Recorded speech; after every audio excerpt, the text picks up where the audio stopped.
ইফালে news time অসমৰ বাতৰিৰ প্ৰভাৱত ৩ মাহ পূৰ্বে অপহৃত হোৱা কন্যা শিশু উদ্ধাৰ কৰা হৈছে।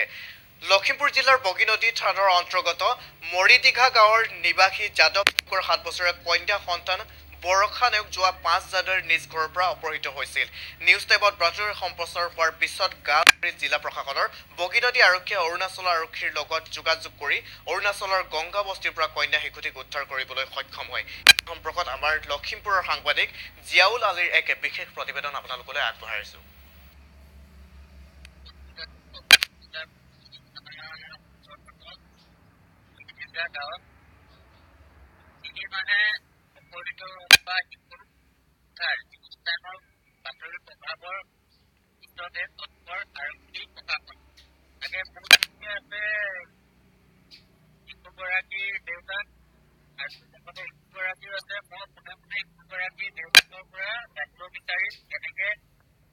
কেনেধৰণে উদ্ধাৰ কৰি আৰক্ষীয়ে আৰু